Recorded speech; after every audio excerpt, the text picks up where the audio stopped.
Well, good morning and welcome back to the Broadcast Retirement Network. I'm Jeff Snyder, and this is BRN Weekly for Saturday, January 23rd, 2021.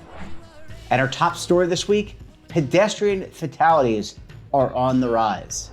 Joining me now to discuss this and more is Andrew Gross. He's spokesperson for AAA National. Andrew, great to see you. Happy New Year. Thanks for joining us on the program this morning. Good to see you, Jeffrey.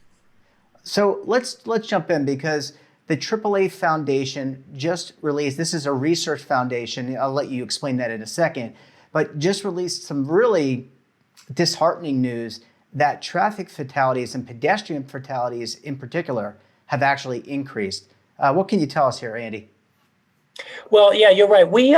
There's AAA that people normally know when they have an issue with their car, they call AAA. But we also have the AAA Foundation for Traffic Safety, and they study traffic safety and ways to save lives.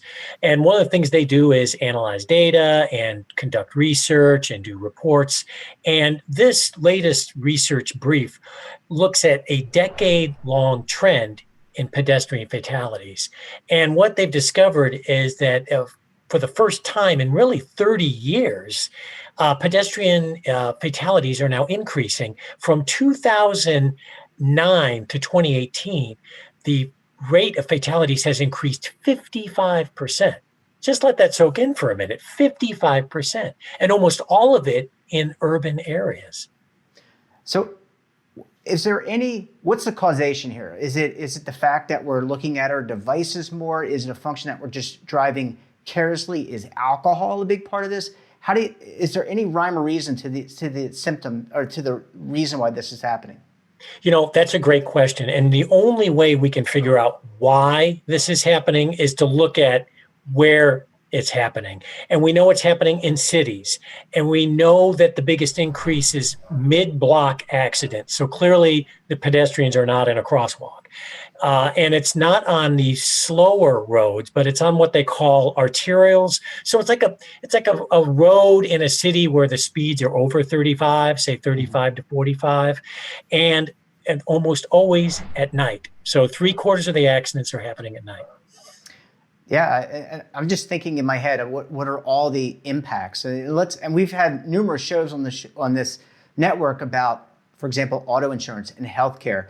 These things have an impact, and I'm not trying to minimize the life and death aspect of this, because that, first and foremost, your health is the most important part. But this has an impact. If you wonder why you may be paying more in car insurance, or some of your healthcare costs may go up, it could be directly related to more accidents, for example, in the car, or people getting hurt or injured.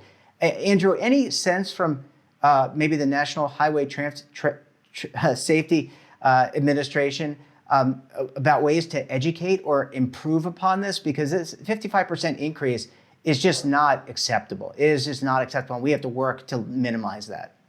Well, I think before we begin educating, we really need to understand the numbers and try and figure out why this is happening. Why are more people being hit mid-block on busy roads? What is the role of distraction? Are more people being distracted? Is it the pedestrians who are distracted? Are drivers distraction? I think it's probably a combination of all these things. Why are so many people being hit at night? Is it an infrastructure issue? But, you know, we know that city and state budgets have been constrained over the years. So are, crumbling sidewalks, poor lighting. I mean, all these things, not a lot of reflectors on the roads. All these things could be playing a part in this. But I agree, 55% increase is really startling. Yeah, I know people who are watching this, when you get in the car and you buckle up and, the first thing isn't to reach for your device or to get the music. It's really to make sure that you're safe and you're looking at your mirrors. Andrew, is there any sense for, is this more related to, there has been, from what I've read, and I've, Car and Driver and some of the other magazines, there's been an uptick in people buying SUVs. SUVs, whether they're small SUVs or large SUVs, those are the most popular type of vehicle now. People don't even buy sedans or coupes anymore. Well, we have found that there are more SUV-related accidents, but we can't tell that or does that mean SUVs are more dangerous to pedestrians? Just on an anecdotal basis, you would think yes, just because they're bigger and heavier.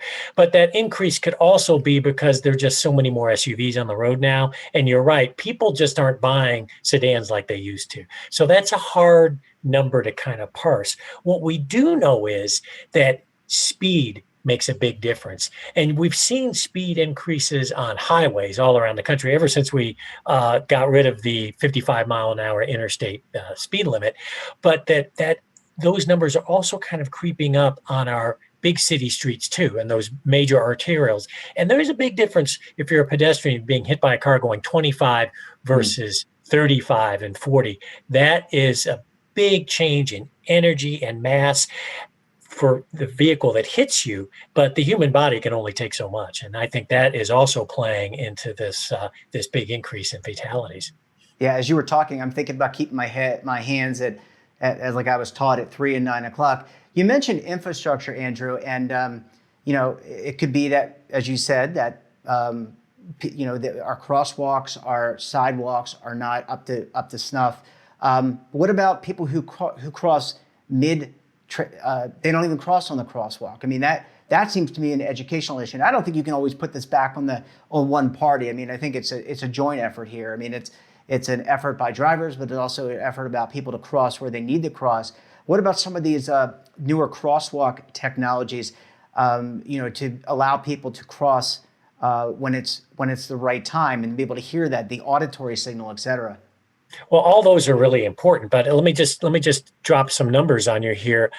Pedestrians killed at non-intersection locations without crosswalks rose 70% over the decade, which is pretty amazing. So, even if they're at a corner, but there might not be a crosswalk there, so the pedestrian's doing what they think is right, but it's trying to navigate across the street that is really getting dangerous. Now, we've seen that there are some places that have the budgets can have these crosswalks with the lights and the warning symbols, but it's still incumbent for the driver to pay attention to that. I mean, how many times have we seen stories of cars going around school buses with the flashing lights and the sign going out? And everyone knows that's dangerous, but people still will ignore, for whatever reason, flashing lights, pedestrians in the streets. And that's just why. Are they distracted, or are they just bad driving behavior? I think there are a lot of things at play here. But you're right, it's very hard to say who's at fault. I think we all, pedestrians and drivers, need to come together and try and figure this out. Yeah, and we're just talking about fatalities. We're not talking about someone who just got hit and lives. They may have they may have broken a leg or had their foot crushed. They may have had to go through maybe months and months or even years of physical therapy to get better. So we're just talking about deaths, but there could be a whole slew of other types of people that got injured. Well, Andrew, this is certainly a major issue, that needs to be addressed. And I'm so glad that the AAA Foundation, the Research Foundation, picked this up. And it sounds like the National Transportation and Safety Administration has some work to do as well. Great to see you as always. Happy New Year again. And we look forward to having you back on the program again very soon. My pleasure, Jeffrey. Thank you for having me. Thanks, Andrew. And when we come back, we'll take a look at some of our best segments for the week. You're going to want to stay tuned right here on BRN Weekly.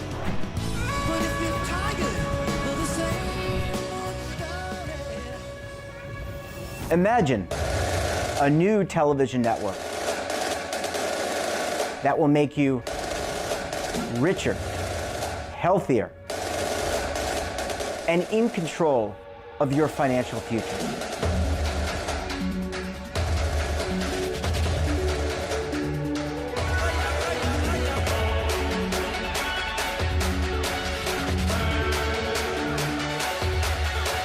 This network is for the policewoman in Nashville, Tennessee, the baker in Dubuque, Iowa, the teacher in Lexington, Kentucky. We want to make the idea of savings and retirement culturally relevant. But what do you see as a defining issue of the midterms, especially for the smaller businesses? I mean, they are the lifeblood of the American economy.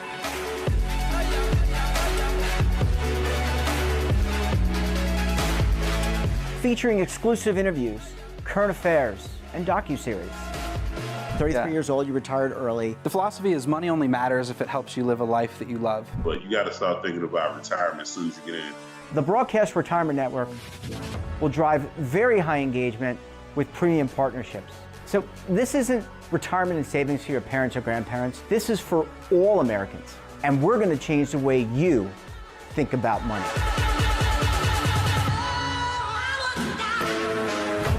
Welcome to the next frontier of retirement and savings. This is BRN, the Broadcast Retirement Network. Hi folks, Joe Namath here, and if you're on Medicare, this is important. You're now entitled to eliminate copays and get dental care, dentures, eyeglasses, prescription coverage, in-home aids, unlimited transportation, and home-delivered meals, all at no additional cost. Plus, your zip code may have coverage with the Give Back benefit that adds money back to your Social Security check every month. Look, with the uncertainty of the virus and vaccines, you need to get everything you're entitled to. Here's the bottom line. Call to get significant benefits at no additional cost and see if your zip code has coverage with the Give Back benefit. Millions of people have trusted the Medicare Coverage Helpline. You can too. Call now. It's free. Call 1-800-924-3920. That's 1-800-924-3920. Welcome back. On Wednesday, I sit down with JP Morgan's Dr. David Kelly to discuss what financial advisors and their clients should be thinking about in 2021. Let's take a look. Well, I think the most important thing to think about is actually the state of financial markets. I don't expect to see big changes in regulation. I genuinely believe that Joe Biden is going to try to rule as a centrist. I think that's his natural instinct, but also from a political perspective, if you look at what happened in 2020, we've got a nation very badly divided. I think he's going to do his best, his level best, to try to bring people together. I don't think he's going to try to move to an extreme. And when it comes to regulation, I think therefore he will probably not have too heavy a hand in new regulations on the financial services industry. But for financial advisors, the real issue is not where we are, but where we're going. I mean, we've seen a huge accumulation in people's portfolios. People have done very well. The problem is that if you look at valuations right now, the potential long-term returns from large cap US stocks or from government bonds are very low because of the valuations. And so I think this is a time to talk to clients about diversifying, explain why you have to diversify, even though these assets have done very well in recent years. Well, I think it needs a fair amount of tweaking. I mean, the idea of 60% in risk assets and 40% in defensive assets, that makes sense. I mean, obviously it depends on where you are in life. Nothing wrong with that. But within the 60, I think you have to, be more active. We've seen a huge dispersion in valuations between the most expensive companies and the cheapest companies in the S&P 500. And that, I think, means there's a lot of risk in index products. I think there's a lot of froth in there, particularly in the mega cap top 10 stocks in the S&P 500, which are very expensive by historical standards.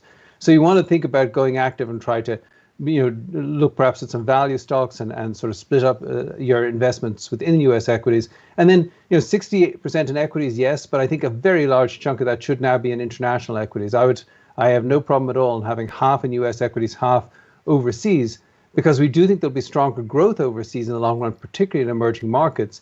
And frankly, overseas equities are a good deal cheaper now than US equities after a very good year for the United States last year. Well, I think the right way to think about this is not, I don't think people should be lecturing their clients on doing the right thing by the world or by the, that's everybody's entitled to make their own choices and how they want to contribute to society.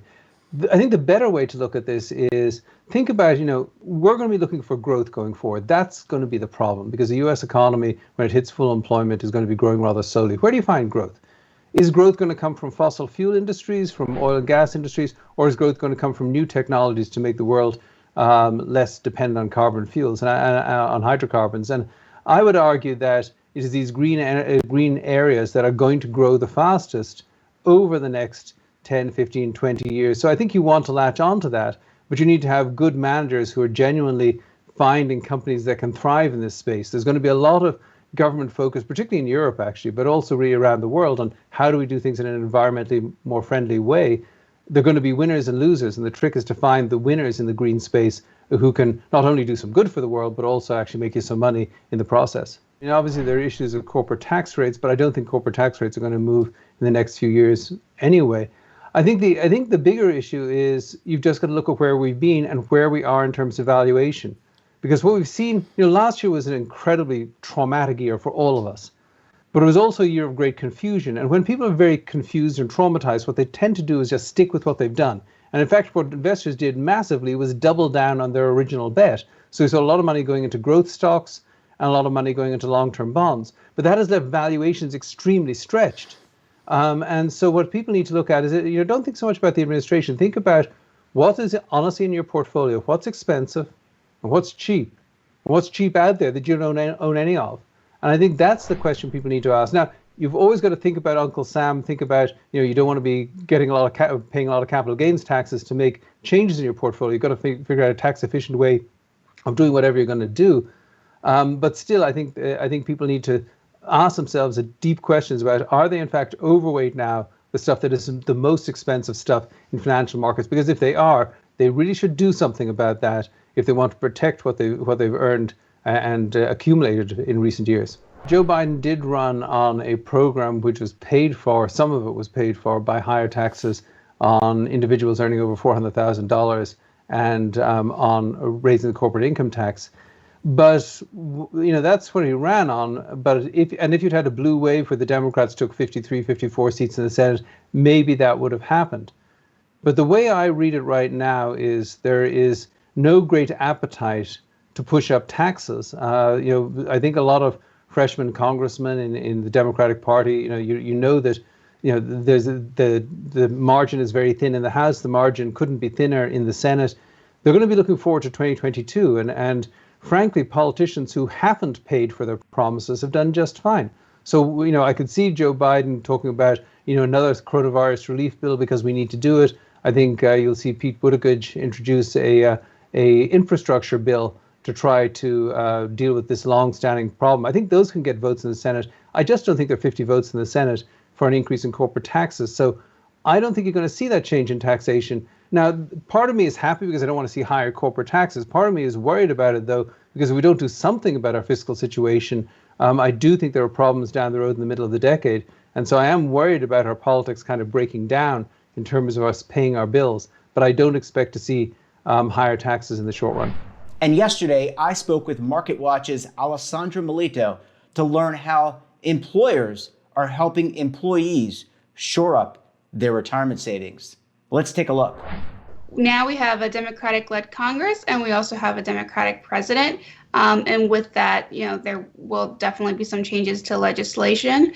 Currently in the works, I know are a few like modest proposals about retirement security, like the Secure Act 2.0, which when I've spoken to experts, they've said that that is something that is likely to pass. There's always bipartisan support when it comes to retirement security. But one big question on people's minds is what will happen to Social Security, because Democrats tend to be more forgiving when it comes to expanding or improving the program, whereas Republicans have typically, their proposals have been about cutting benefits or just holding off a little bit.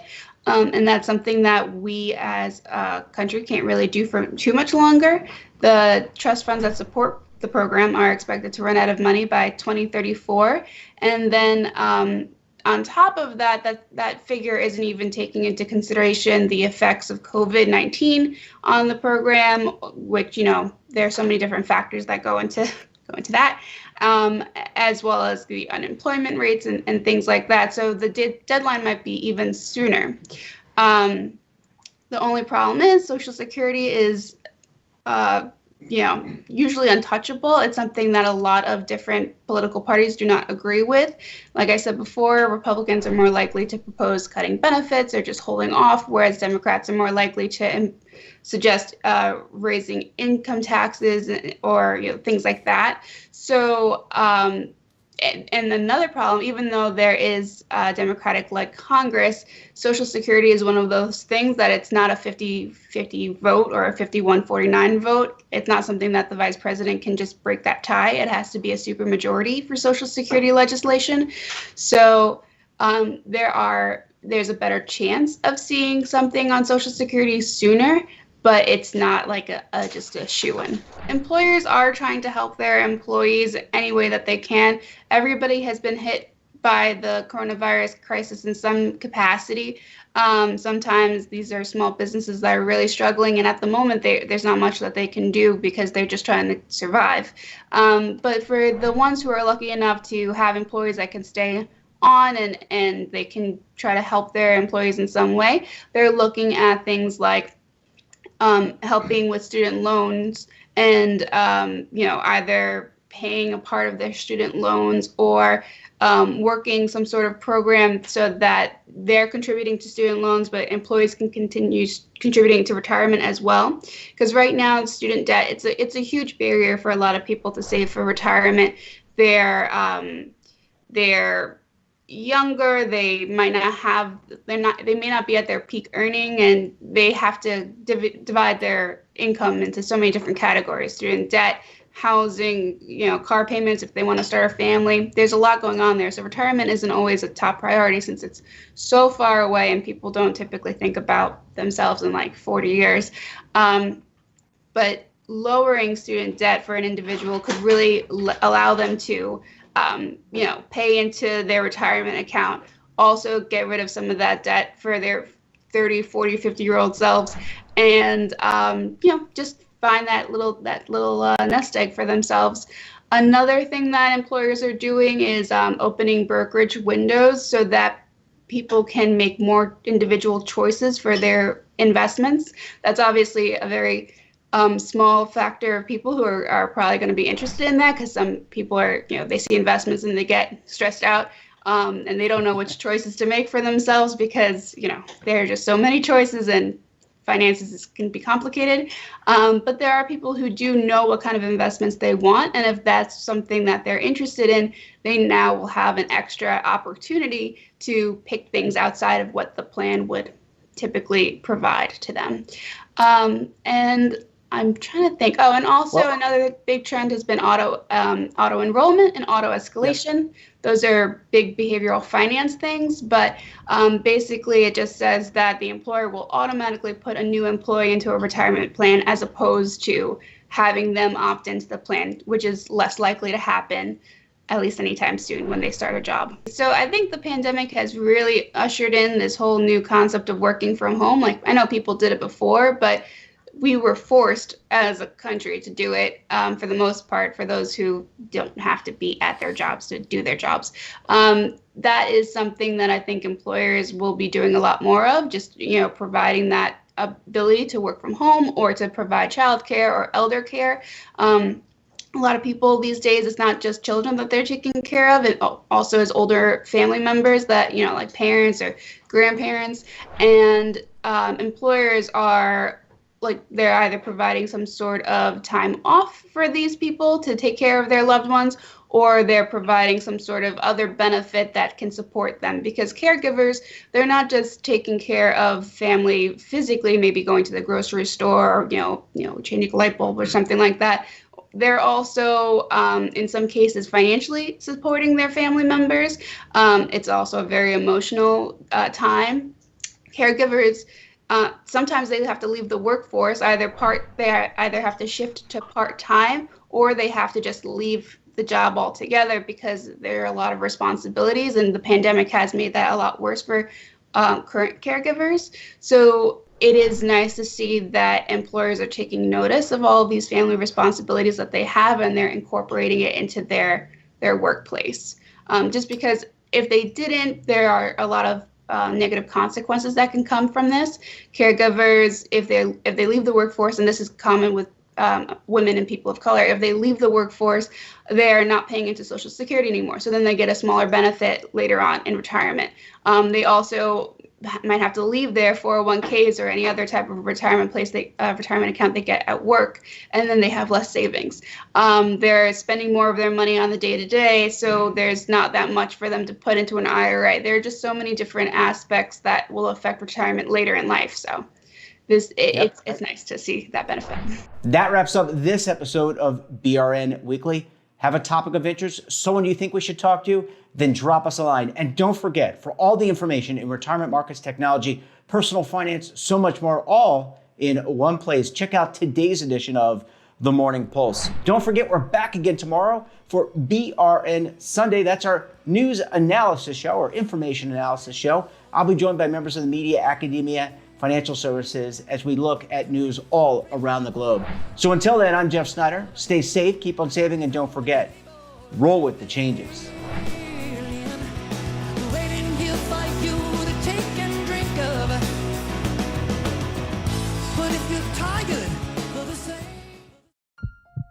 Are you being audited, and do you owe the IRS $10,000 or more in back taxes? Is the IRS threatening to take more of your money? Don't fight the IRS alone. The Tax Doctor is here to help you negotiate your tax bill and reduce your stress. The IRS can freeze your assets and seize your bank accounts, but you can stop these IRS actions. The Tax Doctor will work with you using our years of experience to represent your case to help you get the best resolution under the IRS guidelines. Help is here to deal with the IRS to reduce your stress. We've handled thousands of cases, so we know what we're doing. If you owe $10,000 or more in back taxes, do not call the IRS alone. Call a Tax Doctor now for a tax emergency analysis. Call 800-224-6439.